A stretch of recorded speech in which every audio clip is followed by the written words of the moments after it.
You ever find yourself watching someone older, maybe your dad, your grandma, even a neighbor at the park, bending down into a deep squat, or doing push-ups like they're in boot camp, or jogging like they're chasing time itself, and something in your gut just goes, that doesn't feel right. Not because you doubt them, but because deep down, you care. And you wonder, is this actually good for their body? If you've ever had that moment, where your heart's in your throat watching someone older strain themselves through a workout they saw online or on TV, you're not alone. Not even close. See, we live in a world that worships movement. No pain, no gain, they say. Keep pushing, they shout. But here's the hard truth that rarely gets said, not every movement is meant for every stage of life. Especially when you've got knees that have carried you through decades. A back that's bent over to lift children and groceries and life's burdens, and joints that have weathered more than most people will ever know. You're not weak for slowing down. You're not lazy for being cautious. You're wise, for listening to your body, and wanting to move in ways that heal, not harm. And that's exactly why we're here today. In this video, we're going to talk, plain and simple, about 4 exercises that seniors should avoid. Not because you're fragile, but because those movements can quietly wear you down, cause injuries, or steal your independence over time. And I won't leave you hanging, because right after each one, I'll share a safe and powerful alternative, something you can do that builds strength, improves balance, protects aging bones, and keeps you doing the things you love longer. Because growing older doesn't mean giving up movement, it means learning to move smarter. So before you bend, lift, squat, or push your body into something it doesn't love, let's take a breath, and make sure you're doing it the right way. If you're here because you care, about your health, or someone you love, type, "I'm here for strength," in the comments. And don't forget to subscribe to Elder Talks Daily, where we believe aging is not the end of the road, it's the start of a wiser, stronger journey. Ready? Let's walk through this together, step by step. Let's start with one of the most common go-to exercises people turn to when they're trying to get their core back, crunches and sit-ups. Now, don't get me wrong, on paper, these sound like a solid idea, right? Strengthen your abs, protect your spine, support your posture. That's the theory. But let me tell you about Mr. Dennis. Dennis is 72. A retired school principal with a sharp mind, steady discipline, and a morning routine carved in stone. When he decided to take his health more seriously, he did what many do, he dropped to the floor every morning and cranked out 20 sit-ups. At first, he felt good. A little sore, but good. But by day 5, he started waking up with lower back pain. By day 7, he needed help just to get out of bed. And on day 10, he couldn't even stand straight. See, here's what happened. Crunches compress the spine. As we age, the discs between our vertebrae, the little cushions that keep our bones from rubbing together, become thinner, more fragile. Add to that a weaker core and reduced muscle elasticity, and suddenly, what used to be a simple workout becomes a fast track to herniated discs, pinched nerves, and chronic pain. And let's not forget the neck strain. Ever seen someone yank their head forward during sit-ups? That's not core work, that's a future neck injury waiting to happen. But the biggest misunderstanding? That crunches equals a strong core. The truth is, especially for seniors, crunches are not the path to a healthy, functional midsection. There's a better way. A safer way. Let's talk about what you should do instead, seated knee lifts. They're simple, but powerful. Here's how you do them: sit upright in a sturdy chair, feet flat on the ground. Now, slowly lift one knee toward your chest, don't rush. Hold it there for 3 seconds, then gently lower it back down. Now alternate to the other leg. That's 1 rep. Do 10 of these. Slowly. With control. This movement engages your lower abdominal muscles, strengthens your hip flexors, and does it without putting any pressure on your spine. No awkward bending. No risk to your neck. Just a clean, joint-friendly way to build the core strength you actually need, for walking, standing, and staying steady on your feet. And here's the bonus, you can do them anywhere. Watching TV. Sitting in your kitchen. Even waiting for your coffee to brew.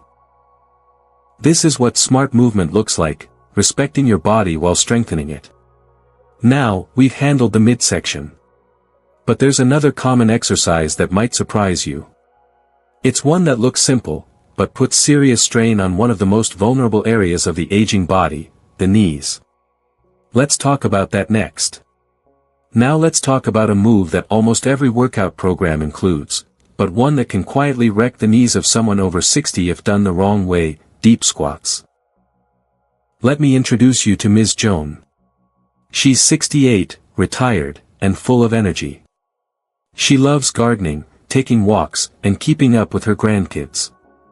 So, when she found a low-impact fitness video on YouTube promising toned legs and stronger hips, she figured, why not? The instructor dove into deep squats. Go as low as you can, they said. Break 90 degrees. Joan followed along. 3 sets in, her knees felt tight. The next morning, swollen. Stiff. And by day 3, walking down the stairs felt like knives were shooting through her kneecaps. Weeks later, she was still icing them. Here's why deep squats are dangerous, especially for seniors. When you drop down low into a squat, you shift a tremendous amount of pressure onto your knees, hips, and lower back. But as we get older, the cartilage that cushions our joints begins to wear thin. Balance becomes trickier. And one moment of instability in that low, compressed position. That's all it takes for a twist, a strain, or worse, a fall. And yet, the fitness world still promotes deep squats like a golden ticket to strength. Because we've been taught that, the lower you go, the stronger you get. But strength isn't just about how low you can drop, it's about how safely you can move, day after day, without hurting yourself. And there's a better way to build those same leg muscles, without the joint trauma. Try this instead, sit to stand from a chair. It mimics a real-life motion, getting up from a chair, and it works the same powerful muscles, your quads, glutes, and hips. Here's how to do it safely. Sit in a sturdy, non-rolling chair. Place your feet flat on the floor, hip-width apart. Cross your arms over your chest or keep them in front of you. Now slowly press through your heels and stand up, without using your hands. Then sit back down in a controlled motion. That's 1 rep. Do 8 to 10 reps, don't rush. Focus on control, not speed. This movement isn't just about building strength, it's about restoring confidence in your legs. The ability to rise from a chair without needing help is a key marker of independence in older adults. And the best part? You can feel the burn without the strain. No pain. Just strength, built the right way. But while we're here, let's take a moment to think about something else we see all the time, especially with folks trying to keep their heart healthy. You know those long walks that turn into jogs? Or those light runs seniors are encouraged to take for cardio? Well, that's where things get a little tricky. Because what's often meant to help your heart, could quietly be hurting your joints. And the risk? It doesn't always show up right away. There's something about seeing someone jog down the street in their 70s that gives off a sense of inspiration. It feels like they're beating the odds. Staying fit. Staying young. And on the surface, it seems like the perfect habit. That's exactly what Mr. Ade believed. At 73, with retirement settling in and mornings wide open, he made a promise to himself, jog every day. Just 2 miles, nothing too aggressive. The first few mornings felt good. Cleansing. Alive. But then, slowly, the signs crept in. The ache in his knees didn't fade overnight. His ankles started to puff up by noon. And one morning, halfway through his usual route, his heart was pounding in a way that didn't feel right. Not energized. Not focused. Just unstable. Jogging is often seen as a symbol of health. But for older adults, every stride comes with impact that travels from the soles of your feet through your knees, your hips, your lower back. The cartilage that used to cushion those joints. Thinner now. The balance that once came naturally. A bit more fragile. It's not weakness. It's reality. And ignoring that reality can lead to falls, joint damage, or a heart that's pushed beyond what it's ready for. That doesn't mean movement is off the table. In fact, movement is more important now than ever. The smarter choice. Brisk walking. Or if it's available, water aerobics. Brisk walking is gentle on your joints, but strong enough to get your blood flowing. It strengthens your heart, improves mood, and supports metabolism. And unlike jogging, it gives you control over your pace, your stride, and your breath. A simple 20 to 30-minute walk, 3 or 4 times a week, can do wonders. No rush. Just rhythm. And water aerobics. That's a game changer. Moving in water gives you resistance without impact. It protects your joints, supports your body, and still challenges your muscles and lungs. It's a full-body workout wrapped in cushion and calm. The goal isn't to keep up with younger versions of yourself. It's to give your current body the gift of movement it can thrive with, not survive. So if the jog is hurting more than helping, it's okay to stop. That's not quitting. That's choosing wisdom over wear and tear. And while your legs might be working hard to stay strong, there's another area most people overlook, your upper body. Because what happens when you try to push yourself up off the floor, and your arms just don't respond the way they used to? There's a quiet moment that happens in every household, maybe after gardening, or playing with the grandkids, or even just reaching for something under the couch, when you find yourself on the floor. And then realize getting back up isn't as easy as it used to be. That's when the arms start to tremble. The wrists feel tight. And suddenly, the push-up, the most basic, old-school upper body move, becomes a mountain. Now here's where it gets tricky. A lot of older adults think they need to return to doing traditional floor push-ups to build strength. It's familiar. It's what we did in school, the military, the gym. But for aging shoulders, wrists, and elbows, this move can be brutal. Ms. Thompson found that out the hard way.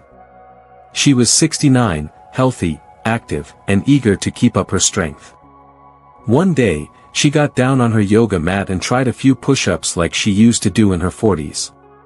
The next morning, she could barely raise her left arm. Her shoulder was inflamed. Her wrist was swollen. And just like that, 3 push-ups turned into 3 weeks of pain. Here's what's happening behind the scenes. As we age, our connective tissues become less elastic. The shoulder joint, one of the most complex and fragile in the body, can easily become strained when overloaded. Combine that with less cushioning in the wrists and decreased tricep strength, and what seems like a simple movement becomes a serious injury risk. But building upper body strength is still crucial. You need it for pushing doors, getting out of bed, lifting groceries, hugging loved ones. So the solution isn't to stop working your upper body. The solution is to adjust how you train it. The better choice: wall push-ups. Simple, safe, and surprisingly effective. Here's how you do them: stand an arm's length away from a wall. Place your hands flat against it, shoulder width apart, fingers pointing up. Keep your feet hip width apart, back straight. Now slowly bend your elbows, bringing your chest toward the wall. Pause for a moment. Then gently push yourself back. That's it. You're still working your chest, arms, shoulders, and core, but without collapsing onto fragile joints. And because you're upright, you reduce the risk of imbalance or overextension. Start with 10 reps, focus on form, not speed. As you get stronger, step your feet slightly farther back to increase the challenge. This one move, done consistently, can restore the confidence you need to move freely, reach high, push open that heavy door, or steady yourself in a moment of imbalance. And now that you've rebuilt strength in a smarter, safer way, there's one last thing we haven't covered yet. One area that's just as important, if not more, than strength: balance. Because strong muscles mean little if your feet can't trust the ground beneath them. You've probably heard the stories, maybe even lived one. Someone takes a step off the curb. Or turns too quickly on a hardwood floor. Or reaches for something high on a shelf. And in a single second, they're on the ground. A fall. It happens fast. It feels minor. But for older adults, it can lead to fractures, hospital stays, and sometimes, a complete loss of independence. What most people don't realize is that balance isn't something you just have, it's something you must train. And if you're not actively working on it, you're quietly losing it. That's where we meet Mrs. Brooks. She never considered herself clumsy. Always moved with grace. But she began noticing that she'd occasionally sway when standing too long. Or that she'd have to hold on to the wall when walking from one room to another. She brushed it off as normal aging. Until the day she misjudged a single step, and spent the next 6 weeks recovering from a fractured wrist. That one moment changed everything. But it didn't have to. What Mrs. Brooks, and so many others, needed was a simple, focused exercise to restore that sense of grounding. And that's where heel-to-toe walking comes in. It might sound simple. And that's because it is. But don't underestimate its power. Here's how to do it: stand tall and take a step forward, placing the heel of one foot directly in front of the toes of the other, like you're walking on a straight, narrow line. Take another step the same way. Move slowly. Deliberately. If needed, use a wall or sturdy surface nearby for support. Aim for 10 to 15 steps at a time. Rest. Repeat. This movement retrains your body to stay balanced in narrow, unstable positions. It activates the tiny stabilizer muscles in your feet, ankles, and hips. And it builds the kind of real-life stability that helps prevent trips, slips, and stumbles. More than that, it builds confidence. Because once your body knows how to catch itself, your mind relaxes. You move more freely. You trust your legs again. And that trust? That's freedom. So now we've covered the core, the legs, the heart, the arms, and your balance. Each one of these changes alone can make a big difference. But together, they can shape the way you move, live, and age, without fear. Let's pull everything together. Let's take a moment here, not to rush on, but to really feel the weight of what we've uncovered together. Because this wasn't just a list of exercises. This was about something deeper. Your future. Your freedom. Your body's ability to carry you, confidently, into the years ahead. You see, when most people think about aging, they think about loss. Losing speed. Losing strength. Losing balance. But that's not the whole story. Not even close. What if aging is less about decline? And more about refining how we move? Not pushing harder. Not grinding through pain. But learning to move with wisdom, with purpose, and with care. You've just learned how a few simple swaps can protect your spine, your joints, and your heart. You swapped crunches for seated knee lifts, protecting your back while building real core strength. You replaced deep squats with sit-to-stands. Training your legs for the exact motion you use every day. You traded risky jogging for brisk walking or water workouts, still boosting your heart without punishing your knees. You let go of painful floor push-ups and embraced wall push-ups, saving your shoulders while building daily strength. And for your balance, you started training it deliberately with heel-to-toe walking. Not flashy, but life-saving. This is how you age with strength. Not with brute force, but with smart movement. Movements that work with your body, not against it. Now, if you're sitting there thinking, I wish I had known this earlier, you're not alone. But it's not too late. It's never too late to protect what matters. To stand taller. To feel steadier. To wake up and know, I've still got control over this body of mine. And if you're caring for a parent, a partner, a friend, share this with them. Because one good change could be the very thing that helps them stay out of a hospital bed. And keep living the life they love. We're not just talking about exercises. We're talking about ownership of your body. And that starts with choices, small, consistent ones, that lead to big, beautiful results. Now, let's bring it home. So, where does all of this leave you? Right here, standing, or sitting, at a crossroad between what's familiar and what's better. Between the old ways that may have served you once, and the wiser path that will serve you now. It's easy to get caught up in routines that feel normal. But the truth is, not all exercises are created equal for the aging body. Some take more than they give. Others, restore strength, protect independence, and even bring back joy to movement. Let's recap, simply, to protect your back, skip the crunches, and do seated knee lifts instead. To spare your knees, avoid deep squats, and practice sit-to-stands that actually build useful leg strength. To care for your heart without wearing down your joints, leave the jogging behind, and go for brisk walks or gentle water aerobics. To stay strong up top without hurting your wrists or shoulders, forget floor push-ups, and switch to wall push-ups. And finally, to stay steady on your feet and avoid the most dangerous accident of aging, train your balance with heel-to-toe walking. These aren't just swaps. They're solutions. They're movements that meet you where you are, and grow with you. Safely, gradually, effectively. And now I want to hear from you. Which of these surprised you the most? Or maybe you've had a personal experience with one of the never-do moves, and learned the hard way. Or maybe you found a routine that works wonders for you or someone you love. Share it in the comments. I read every single one. Your story might be the encouragement someone else needs to keep going. And if you found this video helpful, if it made you rethink, reframe, or even just breathe a little easier, tap that like button. It helps more people find this information.